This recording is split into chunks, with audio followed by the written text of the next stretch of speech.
Welcome, welcome, welcome back to From Middle Class to Millions. This episode today is a bit of a cautionary tale. I had a phone call with a 57-year-old single mother, and the reason why she called me was because she found herself in a lot of debt and she wanted to find out if it made sense for her to go with one of these debt repayment programs. She heard a couple of things from what they said that kind of raised her spidey senses, and she thought, let me check this out with someone else to see if this makes sense for me. And so I'm going to skip to the part where I talk a little bit about how she ended up in this situation. But for her particular circumstance, I want you to know that no, it didn't make sense for her to go with one of these debt repayment programs.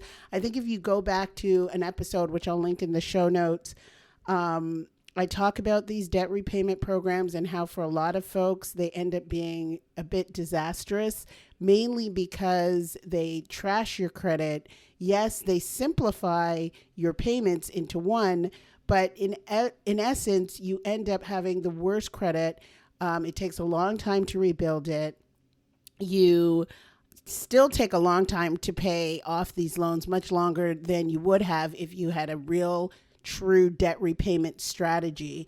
And so I'm glad that by her giving me this call, she was able to avoid all of the pitfalls that tend to come with those debt repayment strategies and those debt repayment programs.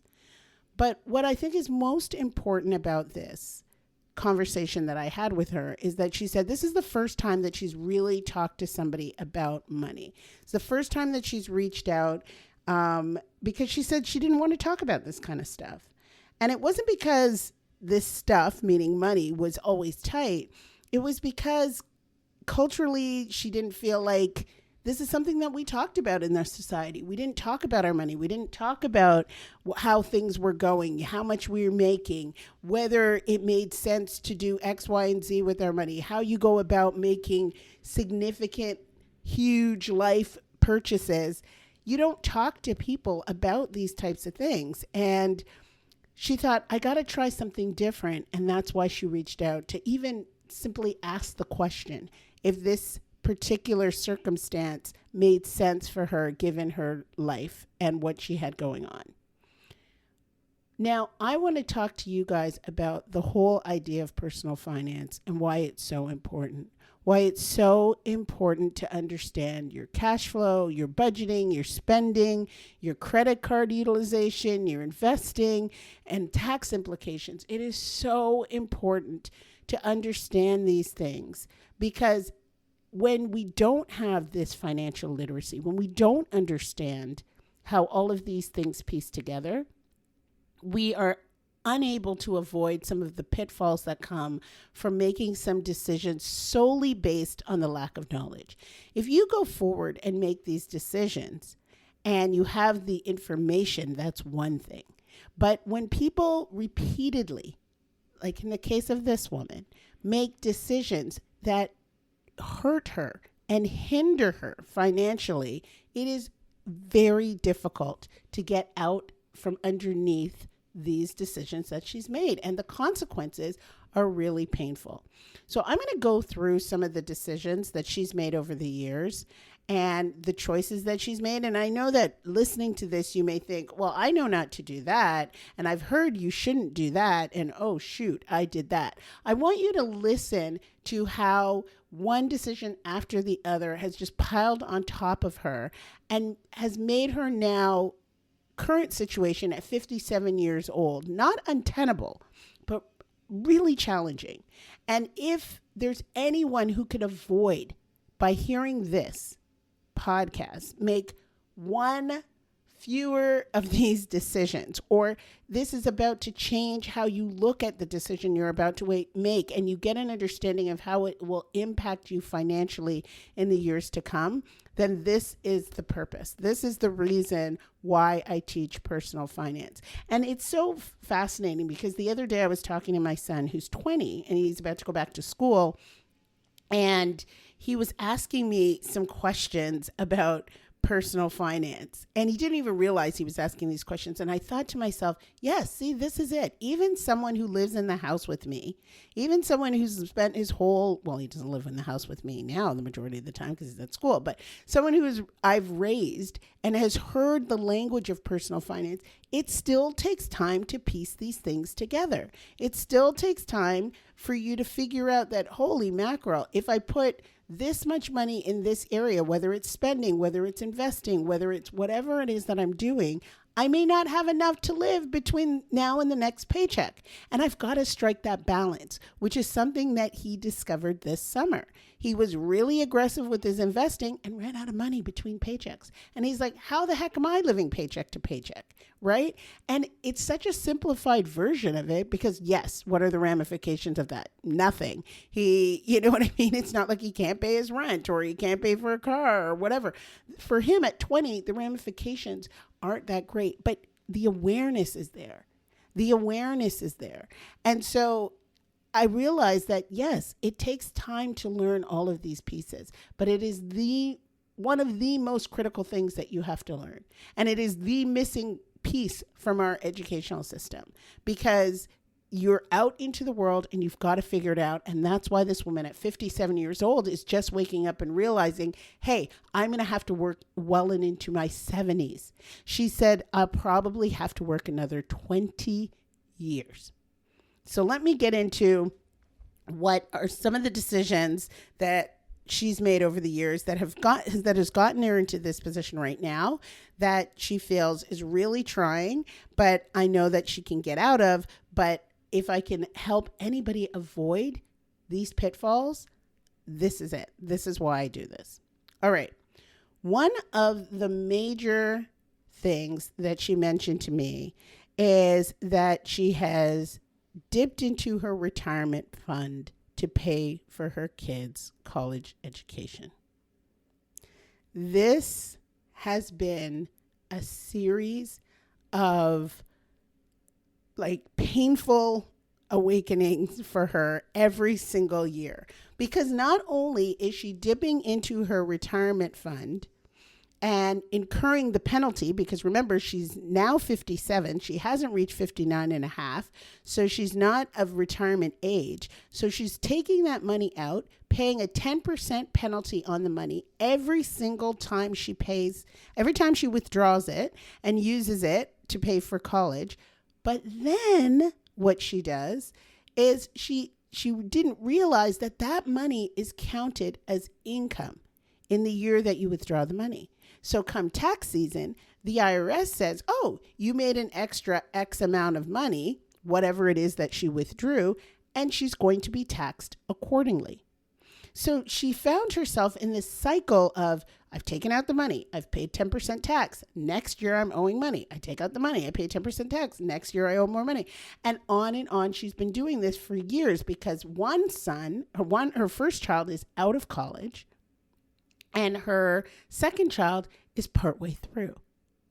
Now, obviously, if you're taking money out of your 401k, you're not, well, I guess it isn't obvious, but most people, if they have to continually take money out of their 401k, they're not replenishing it as quickly as possible. And let's remember that when you take money out of your 401k, what you're taking out is the money, but you're also taking out the time that money had to grow.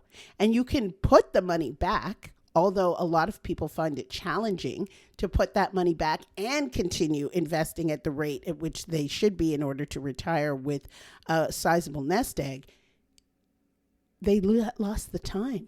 You can't get the time back. You can't get the time that it takes for that money to grow.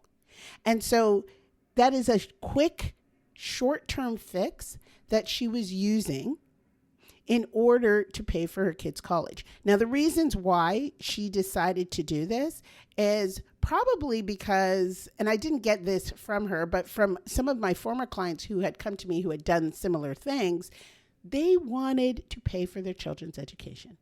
Maybe it was because their parents paid for theirs. Maybe it's because their parents didn't pay for theirs. They really felt this obligation to pay for their child's education. And I can't fault parents for that. I get it. I get that you want to give them a great head start. I get that you want to help them out to the best of your ability. However, you cannot get a loan for retirement. Your children can get a loan for their education. And so there are ways in which we can pay for this education without dipping into our future retirement savings. Because what has happened now is she said, I've looked at my retirement savings and they've been depleted significantly.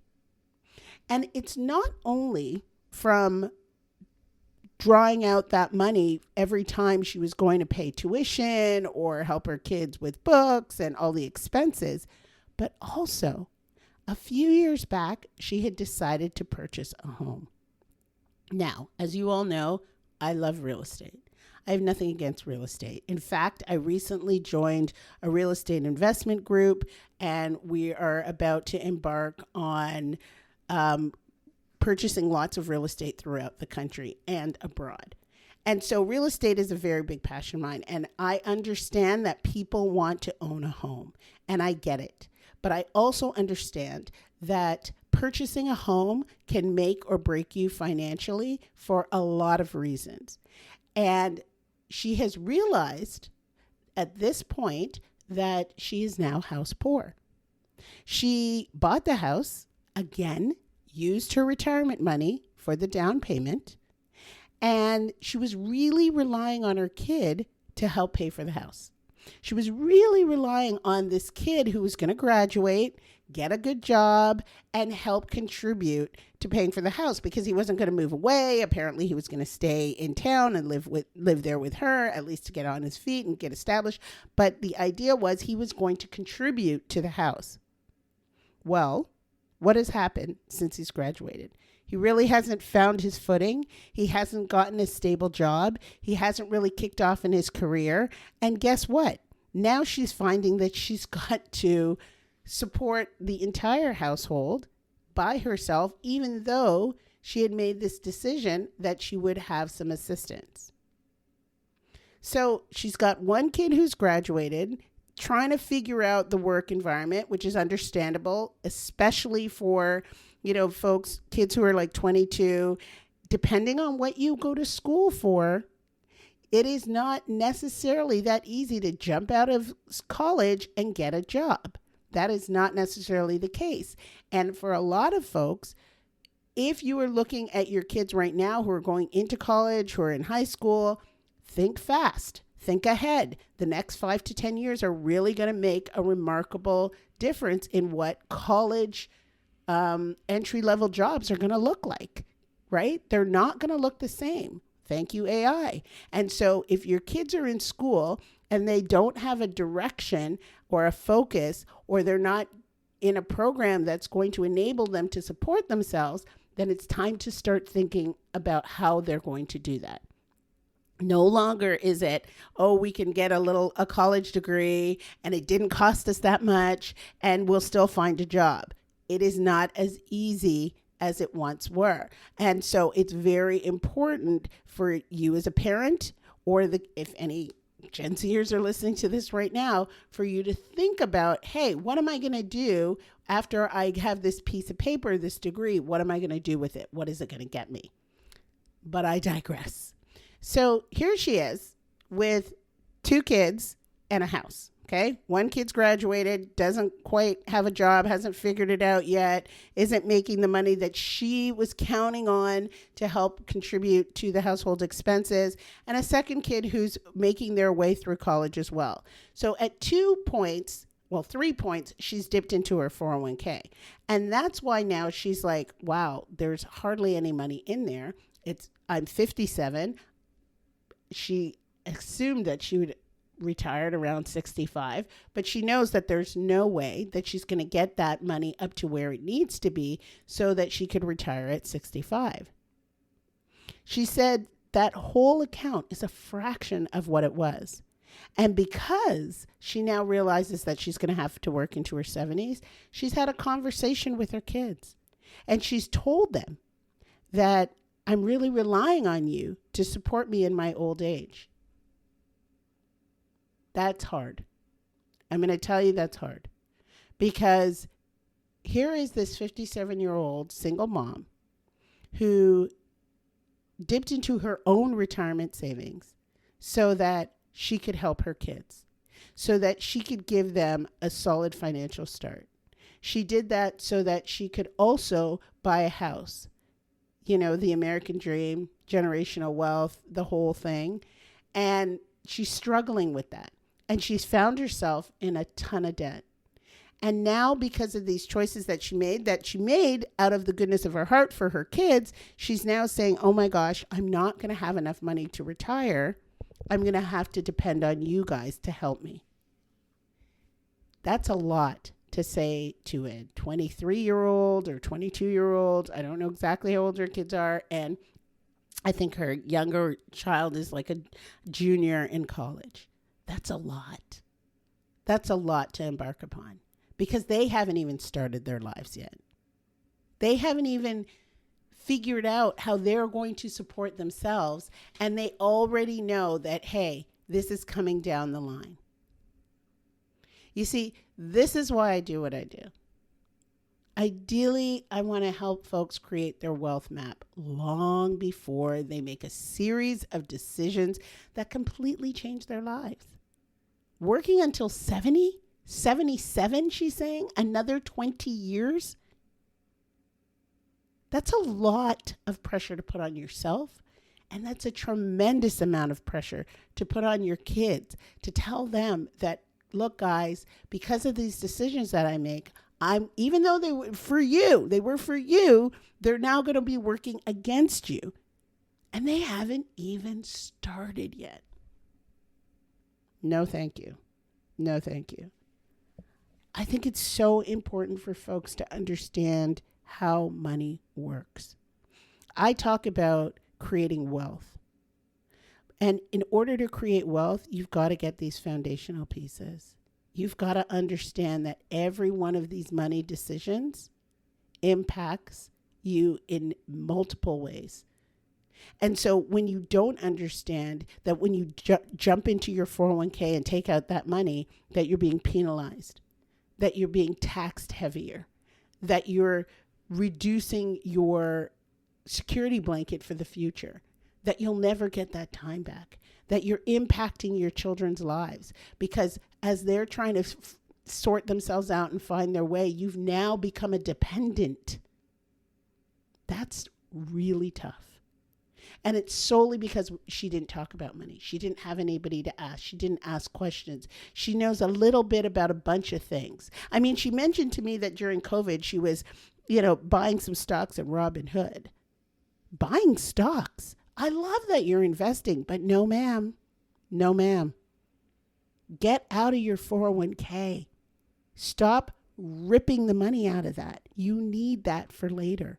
And these stocks from Robinhood, I mean, it's a great concept. I hate Robinhood, by the way. Too many fees. I'll tell you about that later. But the fact that you're thinking about investing is great. But this is the problem. This is why I work with clients to get a wealth map. They're all over the place, doing all kinds of stuff that doesn't lead them to where they want to go. And there are all these gaps along the way that really is doing more damage than the good that the Robinhood can be doing. Folks will say, well, at least she's investing in Robinhood. No, because she's killing herself on the other end with taxes by taking out her 401k. She's killing herself by robbing from her future for her retirement. She's killing herself by now becoming a dependent on her children. So generational wealth is going to be dashed. It doesn't even have a chance. So when you're sporadically doing things all over the map, it actually could be more harmful than good. I want you to think about investing. Yes, I want you to think about your kids' future. She told me she got her kids a credit card. What? Great, if you know how credit utilization works. And she clearly does not. Because she's also calling a debt repayment program. All she's telling her kids about credit is use it wisely. What the hell does that mean? Folks need to understand all of the pieces of personal finance. And for the first time, she talked about this, and she's 57. First time. This isn't her first job. This isn't her first time using money or touching money. No, but this is the first time that she's ever talked about it. She doesn't know how cash flow and credit card utilization and budgeting and spending and saving and investing and asset allocations and tax implications. She doesn't know how all of those work together. No, she's doing a little bit here, a little bit there, a bit of this, a bit of that, bad decisions along the way, semi-good decisions along the way, good intentions all the way through, but getting nowhere fast. I don't want this for you. I don't want it for any of you. And if any one of you can prevent doing a series of these little half steps all over the place, not really getting anywhere, not quite sure where you're going, hoping to be rich one day, hoping to retire, hoping to be able to pay for a kid's wedding, hoping to pay for college, hoping to buy a second home, it doesn't work like that. You have to have a plan. You have to have a wealth map. You can do all of those things. Trust me. Except for the wedding. I don't know. I haven't gotten there yet. But I've done all of the other things. You can do all of them. But you can't just kind of stumble into this stuff. It doesn't work like that, because you will make these decisions that will have a ripple effect throughout your financial life that could potentially destroy it. We don't have the safety of a pension anymore. A lot of us don't. And even for some of you who do, a pension that's kicking off $1,000 a month is not going to do much for you, friends. $1,000 a month isn't going to do much for you. It's nice. It's a nice addition. It's like Social Security. It's nice to have the extra. But we can't live off of that alone. And we want to live, actually. We want to live. And you don't have to live with the stress and the worry. You can actually live a good life. So for those of you, like this woman who's 57, it's not over for you. It's not over for you. There are ways in which I know her and I can work so that she can be in a much better position. She's not going to have to work to 77. And more importantly, she's not going to be dependent on her children. Give those young kids a chance to get started before you are their responsibility. Imagine not having any dependents and suddenly acquiring a dependent that you didn't plan for. This can be avoided. So generational wealth for her isn't only going to be, her being comfortable in her retirement. It's going to be giving her kids a fair shot so that they can get started without having to worry about, I have to support myself, and now I have to support my mother. And although they would love to, I bet you if they didn't have to, they would love that more. So it is not over for this 57-year-old woman. So if you recognize some of these things in your own life, some of these decisions that you're about to make or you've already made, it is not over. You just need a wealth plan. You need a strategy so that you do not have to continuously live with the decisions that you made and the consequences. There's a way to correct for that. You may not have made the right decision, but you can make the decision right. And for those of you who are younger than this 57-year-old woman, don't end up like her. Don't do it. This is the point right now where you can make a change. You can decide right now, hey, I still want to have a house like she did. I still want to be able to send my kids to college like she did. But I still want to be able to have a retirement fund without it being depleted so that I could do those other things. You can do it. You can do it. I have clients who do it all the time. I did it. You can do it. But you've got to have a plan. You can't wing it. You can't wing this money shit. You can't do it. If you think you can, you're going to end up in a position like this 57-year-old woman or worse. I saw a guy the other day on TikTok. He's 73 and he said he messed up his retirement.